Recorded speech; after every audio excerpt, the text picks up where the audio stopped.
How do you tell your wife that the car that I spent more time building the car than I helped plan the wedding, that I blew it up that morning? But live and learn, right?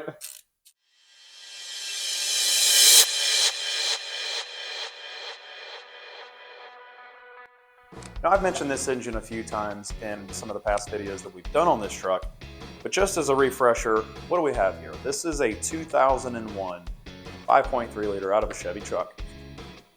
That's all it is. It is a 5.3. I know that because I've already had the heads off. I've rebuilt this whole motor with new bearings, new bushings, new seals. Every seal that you could put on it is new. This was about 150-ish thousand miles whenever I got this thing, but I heard this engine run. I seen the oil pressure before I even bought it, and it was spot on. This does have a sloppy stage 2 cam. It's pretty much one of the cheapest camshafts that you can buy. It has a set of Howard springs in it. It has LS7 lifters in it, and that's pretty much it. LS1 head gaskets. And other than that, this thing is bone stock. We did put a new water pump. We got all new pulleys on here except the harmonic balancer, but I have a new harmonic balancer bolt that we're going to put in this thing. And we're just going to run it and see what it does. But for right now, let's get this oil pan blasted off here so we can dive back into this thing and rod by rod, piece by piece, we're going to get these things swapped out. These oil pan bolts are just simple 10 millimeter. Nothing too bad. We're just going to crack them all loose with a regular ratchet, and then we'll zip them off the rest of the way with our drill. Now here in North Carolina, I got to tell you, we've been having some unusually cold weather. It's supposed to dip down in the 20s tonight, and this is just the beginning of November, or beginning of December. Get my months mixed up. Santa is on his way. Now to speed things up a little bit, I could use the air ratchet, but a drill is even a lot faster than that. So all we need to do is just zip these bolts out the rest of the way. For some of you out there that may be noticing this and wondering, a lot of you race guys probably already know how to do this. It's questionable if this was even really the right spot to do this, but this is an AN fitting, and this is a bulkhead fitting that is bolted on to the oil pan that I drilled holes on. Now, naturally, whenever this thing is running, the oil level in the pan is actually going to drop. So these are going to be the turbo return lines. Now, if you notice, this fitting here is on a slight taper, but as large as this fitting is, I really don't believe that we're going to have any drain back issues. If we do, we'll just have to put a scavenge pump in there, but I think it's going to be okay just the way it is. You know, honestly, I don't know with this truck. You know, I mean, it's a leaf spring truck with a turbo 350. You know, and it's not going to be trans brake. I can't really say for sure, you know, if running twin turbos on this thing is really the thing to do. But now that those are all loose, go ahead and pull these bolts out and hang on to these, because these ones on the rear are special bolts. They are long. And yep, that's a new oil pan gasket on this thing too. I'll tell you where you have a lot of money in building these things is in gaskets. Yep, I didn't figure we would have too much issue with that coming right back off since it was all new. But having said that, let's go ahead and get our tray off and get our pickup tube off so we can expose these rods. So we're going to go ahead and blast these off. Now, you do have a 10 millimeter bolt on this little flange that holds the tube, the pickup tube, into the oil pump. And you are going to want to put a little bit of a Loctite on that whenever you do go put that back together, as well as, most importantly, a new O-ring, and the correct O-ring to boot. I'm sure there's a lot of guys out there that say, ask me how we know that, right? I got to admit something. This is the first LS-based anything that I've actually built. I've owned plenty of the engines in just everyday trucks and vehicles. We got Silverados, Suburbans, and had everything else that's had 5.3s in them. And I had a 99. My first LS anything was a 99 Silverado. Short bed, regular cab, two-wheel drive with a 5.3 in it. I'm telling you, that thing was a hot rod. Loved it. Wish I would have kept it. And I sold the thing when it had like 240,000 miles on it, and it still absolutely ran like a gem. I love my S-10, but to be honest with you, if I still had that truck, that would be what would be in here getting torn apart to make a drag truck out of. But you can't beat the weight to horsepower ratio of an S-10. And do not drop any of these down into your motor. Let's go and pull our pickup tube back out. I built this. Oop, there we go. I built this motor probably about 2.5 years ago. Had it for about 6 months, I think, before I really started diving into it. But I did use the Lucas assembly oil, which that stuff is, gosh, like a snotty grease almost. And I'm still seeing plenty of signs that it hadn't went anywhere. They did say that that's the stuff to use if you're going to build something and leave it sit for a while, which is what I did. So that's the reason why I went with what I did. But if you were just going to go as far as to just building, motor over the weekend, slap it together, the following weekend you're going to have it running, just regular motor oil will suffice for that. So I think let's just go ahead and start with the front and work our way to the back.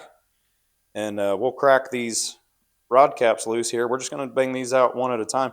We're probably going to do the ones that we can reach right off the bat. So we can do this one, and then we'll rotate a little bit and see if we can get this one and this one. Actually, we can get this one too. Whichever one's here at the top line up, and then we'll just put like a little Sharpie mark on it just so we keep our place in the system and we don't take something apart we already took apart. So break these rod caps loose. See if you can see here, this is the ARP, and this is the standard rod bolt. Now this is the little sleeve that I was telling you with. This is kind of what guides that thing in there. Once you give this a yank, it pulls that sleeve right out of there. Now those sleeves are not going to be used in lieu of the ARPs. So what we're going to do right now, since I went ahead and pulled the one out, let's just go ahead and take our ARP, and we're going to thread that one down in there just to hold the other side. And these are 12 point. Need to go ahead and get a socket out for this. All right, that's going to hold our rod cap still for us. I just like to be safe. Probably a little over precautious, but see, it doesn't want to pull out just by hand. Use of a pair of vice grips, and just give it a tug, and then she comes right out of there. So ARP is pretty specific about using their assembly lube, their Ultra Torque. And, honestly, they make the bolts, they make the lube. They honestly prove to show different torque specs, even though that every torque wrench was set on the same setting. So, I'm kind of one of those, I'm not going to try to beat a man at his own game. They make the hardware, they make the lube. I try to keep that a package deal. But these are the stock main cap bolts. We just reused them. I don't really see much of a reason for changing those. ARP does make studs. I can see the reason for changing those depending on your power level. But this one, let's face it, it's not going to be ever up there in the wow factor of 1,000, 1,500 horsepower. Could it be? Yeah, for a short period of time. But I know that this is the generation that has the weaker rods out of the group. But this isn't going to be the engine that we're going to have in this truck forever. This is just kind of what we're starting out with. This is going to be a great engine to where it gets this truck up and running, and then we get another engine, maybe a 6-liter or something, get it here on the stand, and we actually start putting some better hard parts and rotating assembly in it. And then at that point, when we're ready for the swap, this 5.3 will be a great candidate for any swap of a classic car, and probably just keep it naturally aspirated at that. So let's go ahead. We don't really need to mark these rod caps right now because the factory rod bolts are a 6 point, and the ARPs are 12 points. So honestly, shouldn't get that confused. Now, one thing you might have noticed between this video and some of my other ones is, oh my gosh, the lighting, it's better. The sound is better. Well, I mentioned several times that I'm not the smartest feller when it comes to some of the digital devices these days. And apparently this whole time, since we've had a YouTube channel, since I think in June, basically my camera's been in the wrong setting. So it's been trying to autofocus and do all kinds of crazy stuff. And the saturation level was turned way down, so it made everything a lot darker than what it really is. I just thought I lived in a dark world until I started messing with some of the settings on the camera, and then I was like, well, I'm an idiot. So I apologize for that. And for those of you that stuck around through the thick and the thin, I appreciate that. But I promise from here on out, we're going to have better sound quality and we're going to have better video quality. And, you know, there's a lot that goes into all this between the recording devices, the cameras and tripods and microphones, not to mention all the editing software and the hours of editing that it takes to, you know, to put a video together. Making the video and recording stuff, that's the easy part. But I think that we're getting better at it as we go. You know, I mean, nobody's going to be a pro when they first get started. And for us, it's just having fun. These videos are just having fun. Again, about encouraging, and, you know, we'll dive into a lot of the other things that might even relate to you dads even more, as, you know, when you have that stubborn lawnmower or weed eater that doesn't want to start. Oh, it's going to happen. It happens to me too, but I can show you how to get it running again and get it running on the cheap. We'll get it going the right way, but nobody likes to spend a lot of money on that stuff. I do have a click style torque wrench, and it would work. It would work fine, but I do like the digital ones when you're doing this kind of stuff. I need to read up on these ARP rod bolts because I'm sure that the torque spec is not the same as the standard ones. And I got to figure out what that number is, because the torque wrench that I bought for this motor was, you know, you had to do degrees on the head bolts, which it does have. This engine does have the head studs, and I did put the ARP head studs in there. So a lot of you will be clapping at me over that one. Thanks for the applause. I didn't go the cheapest of the cheap, just on some things. I mean, dang, I mean, how many of these things do you see down at the drag strip that, man, they don't even do half of the stuff that I'm doing to this thing. They just slam them right in a car, force either a bunch of nitrous down its throat or a little bit of boost down its neck, and it just, you know, they just go. If anything, you got to give this little motor credit. You got to give me a little credit that I've at least done some due diligence in the attempt to make this thing live. Any of you guys out there had much air-cooled experience? And I'm not talking Harleys and motorcycles, I'm talking Volkswagen. Done a lot of those motors. Most of my engine building experience has been old air-cooled Volkswagen motors. If you've never had an air-cooled Volkswagen in your life, I encourage you to at least have one. It's a love-hate relationship, to say the least, but what a blast those little things are just to drive. You know, that light, you know, they come with, what, 60 horsepower on the 1600 motors. But you turn them things up to about 160 horsepower, and it feels like you got 300 in one of those little things. I gotta tell you a little secret, that not everything is a success story. I've built several of those engines, several very successful engines, and I restored a Volkswagen Beetle for my wedding. And it had a stroker motor in it. I mean, I custom painted the thing, stroker motor, and it would absolutely just rip. If I remember right, the displacement, I think it was a 2276, I think is what I built for that thing. Had big heads, everything in it. A lot of fun. And I screwed up with the oil pump shimming, and I had oil pressure. I had the engine running on a stand before I even put it in the car, and I never really ran it up in the RPM.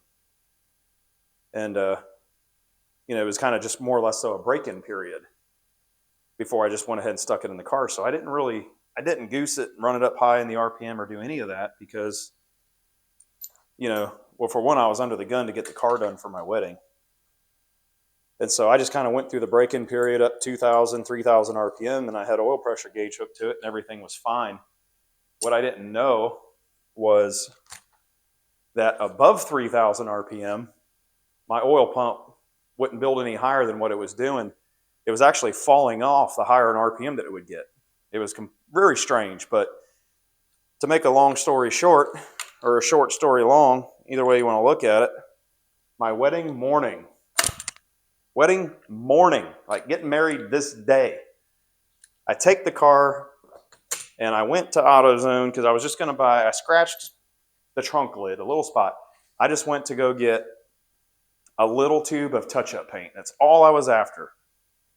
And drove it there. It did fine getting it there. And then whenever I left AutoZone and I was coming back home, I got a brand new stroker motor in this car. I'm going to kind of open it up and see what it does a little bit. And like I said, this was a fresh, brand new build. I didn't have half the stuff hooked up on it that I needed to have hooked up on it, like oil pressure gauges for one. That would have been nice. Even a dummy gauge would have been nice. Didn't have any of that hooked up. And I left AutoZone and I started heading back to my house and figured, hey, I'm going to let it rip. Well, it ripped for about 20 seconds until I started noticing, I'm like, hey, wait a minute, I got this thing to the floor. I'm about busting through the floorboard, pushing the gas pedal, and I'm slowing down. Hit the clutch, and that engine comes to a screeching halt and locked her up tighter than a banjo head. I'm not telling you stories. What?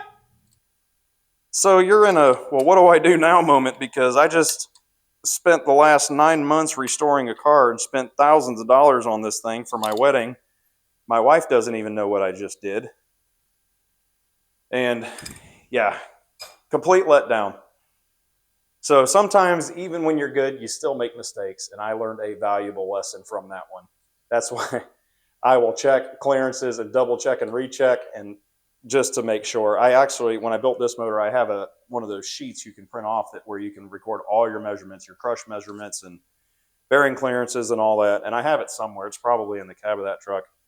But double check, triple check when you're talking about internals, because that was a costly failure that luckily didn't cost me my brand new wife at the time. Yeah, she was a little bit shocked when she walked down the aisle. Well, it was outside wedding, so when she come walking down through there and, she got up to me, we hadn't seen each other all day. She was, anticipating seeing the car sitting there, and when she didn't see it sitting there, yeah, that was a interesting kind of like under your breath conversation at the altar. How do you tell your wife that the car that I spent more time building the car than I helped plan the wedding, that I blew it up that morning? But live and learn, right? I can't be the only, don't shake your head. I can't be the only one out there that's done something like that. There's no way. We just got a couple more of these things to do. Pretty easy process, honestly, but in this S-10, I'm sure you guys have been following along. You've seen how much we had to do on that cross member to, get this engine to clear with this factory oil pan on it. Nothing wrong with that, but it ain't clearanced enough that you're going to take this oil pan off in the truck. It's never going to happen. So let's go ahead and do this while we're ahead of the game, and we'll have a little bit of peace of mind knowing that this engine stands a little better of a chance of surviving.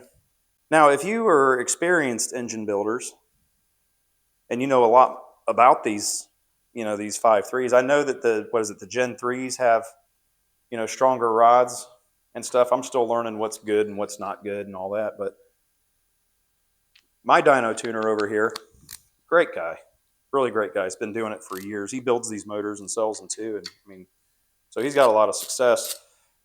He, whenever I told him what my setup was and I was looking for him to do my tuning for me, he asked me about the bottom end of this thing, and I told him what it was and what I did. And he asked if I'd put these ARP rod bolts in there, and I said no. I said I just kind of went back with the stock ones, and although these rods do have their, weak points compared to some of the later generations or just straight up aftermarket ones, period. He said it's, from his experience, he said it doesn't seem like it's the power so much, the amount of horsepower you're pushing that's killing these rods, these ones and the early generation ones, so much as it's the RPM. So he did say that we are going to limit this thing to 6,500 RPM just to give this thing a snowball chance to live. So we are back for another frigid night here in North Carolina. We got that heater blasting and it feels amazing, but we, more importantly, have our torque wrench. So we are going to torque these ARP rod bolts, and we're going to use our multi-$1,000 super special tool. It's not none of those actually at all. This is the Quinn one from Harbor Freight. I bought this one because it does degrees and I didn't want to spend several $100s on a torque wrench. And I've compared this to several $100 torque wrenches, making different test methods, and it was just as accurate. Long-term longevity, probably not might be as good as those ones, but for now, it works just fine and it does degrees. Now, these ARP rod bolts do not have to be degreed or anything like that. The factory ones that come in these GM motors do have a degree torque spec. ARP does not. This is part number 134-6006, and in their instruction manuals, they have a very scientific method for stretching bolts and all this other mess, which we could do. I don't have a stretch gauge, but I do have micrometers, and we could figure out how much stretch that our bolts are given. But your second option that they give you is to just go ahead and torque them to 40 pounds. So we're going to go with plan B and torque these bad boys to 40 pounds. Now, I do feel like it's good practice, and this is going back to my air-cooled Volkswagen days. I always did make it a habit of going up and reaching max torque of 40. Like, for example, this one, I will go up and reach 40 foot-pounds, and then I'll back it back off, and then I'll retorque it to 40 foot-pounds just for the little bit of stretch that could be in the bolt to make sure we have the right clamp pressure. Now, ARP will also tell you in a lot of these aftermarket bolts and stud kits and all that you would want to have your connecting rods resized. The research that I've done, it shows that there's not that many horror stories from what I can tell. People are just slamming these in there and going, and they're lasting just fine. So that's what we're going to do. And of course, naturally, we're going to spin this motor over as we go. We'll do these two, spin it over just to make sure everything's rotating freely. And then we're just going to send it. Now we're going to go ahead and focus on 7 and 8 since they're already up and at the rear of the engine. I have to bring these down in increments. And of course, naturally, and I've already mentioned that on these ARPs, you're going to want to use the ultra torque compound that comes with that. You're going to use it on the threads, and you're going to use it where the bolt head actually makes contact with the rod. There's 40. And there's 40. We're just going to let me bump the camera on you. We're going to just back these off just a scotch. All right. Run them right back up to 40 again.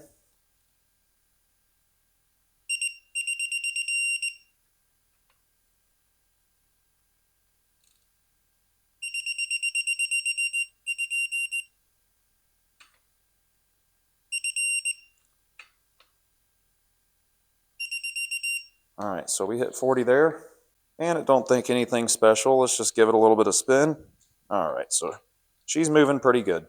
I just like to make sure that nothing's in a bind. Now, one thing I did tell myself I was going to do whenever we reach the end of this project is I'm going to list out what my total cost is in this truck. Now, obviously, I don't really have a way to factor in labor, but I can tell you, it still gets, doing things on the cheap still gets expensive. And there's plenty of things on this truck that we could have done even cheaper, but I kind of feel like that there's a standard. LS swaps aren't cheap. It is a practical swap. There's no doubt about that. I'll give you a little sneak peek into the cost. Little sneak peek. And I got everything broken down on what I paid for everything. Every penny that I've spent on this truck. I haven't kept receipts, but I've got like a log journal on my phone. And keeping in mind that I paid $125 for this truck. So that even the price of the truck is included. But for a $125 truck, I am in this thing for over $6,000 now. Hope my wife didn't hear that part. And what's bad is it looks like I have less truck now than what I started with. But that'll all change when all this stuff starts going together. All right, we got smooth rotation all the way around there. Going to 3 and 4 now. Now, all you engine builders out there, whether you're small block Chevy guys, LS guys, whatever, You know, as I mentioned, I haven't done a whole lot of these engines. I've made plenty of repairs, but nothing performance-based. And unless I'm crazy, it seems like 40 foot-pounds on these rod caps are a little light. See, I bought these rod bolts, shoot, probably 2.5 years ago. And they were $100 then, just for a pack of rod bolts. Now this torque wrench, like I said, it's the Quinn brand from Harbor Freight. I think I've had it now for probably about 2 years, 2.5 years-ish or so. And it was about $100 for this torque wrench then. And I've tried it, I try to treat it good. I make sure that as soon as I'm done using it, I pull the batteries out of it just so you don't get any corrosion. All right, so we are torqued. Let's go ahead and make sure, again, that we have an easy spin to it, which we do. Yeah, it really doesn't get much easier than that. All right, well, let's go ahead and get our, I don't know if they call that the windage tray, what the proper name for it is. Whatever the name is of this thing, we're going to go ahead and slap it back on there. And let's see, that says, that is the rear of the engine right there. So it says it right here, rear. There's the front. Go ahead and start some bolts, but don't start all of them because your pickup tube has got to go on a couple of them. Now we will give our pickup tube another shot of assembly lube. That's a brand new O-ring in there. I'm not going to replace it. It is new. I'm going to go ahead and pick that O-ring back out of there and make sure it's clean, which it is. All right, there she popped down in there. Those are lined up. Now I think I've already mentioned it, but I'll mention it again. Even if you take this apart and you use that and you put a new O-ring in there, on that bolt that holds the pickup tube to the oil pump, you do want to make sure you put a little Loctite on it. You don't have to go crazy with it, just something to kind of help hold it in there. There's a few other little odds and ends I need to get for this motor. I need to get the adapter for the oil pressure sensor because I jammed the stock one in it, but since we're going to be not using a lot of the original harness and all that stuff, I think what we're going to do is we're just going to go ahead and put the adapter in it so we can run an old school oil pressure gauge. Now I'm going to use some of the blue Loctite on this bolt, just a little pinch. We're just going to tighten this thing down until we feel the thread start to let go. That was a joke. Let's double check our work. Everything's tight. We double checked all those bolts. That's in. New O-ring. It's oiled. Rod bolts are good. Motor is rotating freely. That rubbing is just because this flywheel is not even on there all the way. So I think we're in a position to where let's go ahead and throw our oil pan back on, and we can actually go as far as to working this thing down the way it's supposed to be. Okay, everything looks like it's lining up pretty good. I hope I'm not disappointing too many people out there. I know a lot of the videos that we see today, it's like you can watch an hour-long video and they went from bringing it out of the scrapyard to a drag strip in an hour-long video. They don't exactly tell you that that was over the course of 8 months making that video, which there's not a thing wrong with that. But a lot of videos, in my opinion, a lot of people that want to try to build some projects like this, a lot of those videos give this false illusion that that kind of stuff can be done in a couple weeks. And hey, I'm not saying that it can't. If YouTube is your full-time job and you can actually give it 80 to 100 hours a week of work to put on it, maybe you can. But for us common folk, who are raising families and interacting with them and taking them places and doing things, we don't have the kind of time that they can dedicate to it. But although these projects are a lot of fun, and I enjoy having you guys engaged and watching and seeing, the progress it's making. And I completely understand how some of these videos, it's a little monotonous. It really is. But what's important is that you have an understanding that every little detail, every little thing that has to be rebuilt, all of it takes time. Everything that I'm showing you is the nitty-gritty, the stuff that you don't see very often because it's boring. It doesn't get views. Well, that's all right by me. If I don't get views, at least you guys have the reality of what really goes into making something like this. I wish I would have had a YouTube channel whenever we started on that 68 Galaxy restoration. I think that there's a lot of you that probably would have really enjoyed the process of, you know, a full restoration on an old car like that. That it wasn't bad, but it had some rot in places. Let's just say that. She definitely had some dirt under her fingernails. Now, I'm not torquing these right now, obviously. I'm just kind of running these things down, so once we slap the torque wrench on it, we ain't got so far to go. I'll have to get the spec sheet out because these are torque critical. Oil pan to block and front cover is 18 foot-pounds. So we're going to start from the middle and work our way out.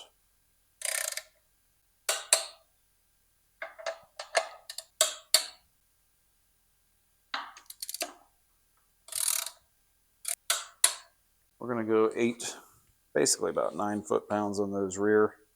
That goes to the rear cover, which does equate to, I believe, around 106 inch-pounds. And we're going to leave that alone. Oil pan is torqued. Now, I'm not going to be able to actually fully install this flywheel until this thing is off and probably hanging from the cherry picker because, as you can see, all the bracketry for this engine stand's kind of right in the way. I'd never be able to get I could tighten it down with a wrench, but I'd rather have a straight-on shot to it. So we're going to let that go for later. So thinking about the flywheel installation, we do have to torque all the flywheel bolts. And to hold that flywheel still can be kind of challenging. Now, I mentioned before I was a big air-cooled guy from building those motors. And some of you guys, if you've been around Volkswagens, you may know what that is. That's a flywheel lock.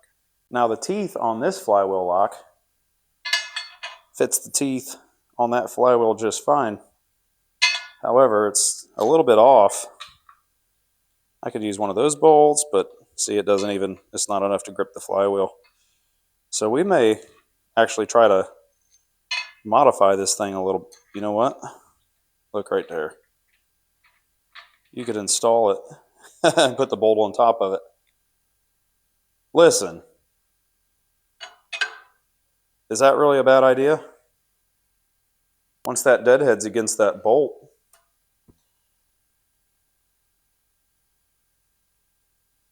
try this out. Look right there. Now, these things don't cost very much money anyway, but if you're an air-cooled guy and you're throwing an LS together, hey, multi-function tool. You could use that just the same to lock that flywheel down so you can get to those bolts and really kind of give them the old torque-a-roon. We are as far along with this engine as what we can get right now until this engine comes off the stand. Everything is done internally that we need to do, and we're kind of at the point where this can come off the stand, it can get pushed away. The next project, like I said, it's been cold. I really don't want to get this thing out and paint and all that stuff and try to pressure wash. I think that's going to be problems. So we're going to make use of our time, and instead of buying one, what we're going to do is we're going to build a stand for that Turbo 350. Yes, they make them, yes, they sell them, and yes, you can buy them, but they're a little bit expensive. Again, we got welders, we got the fabrication experience, so let's put that to good use.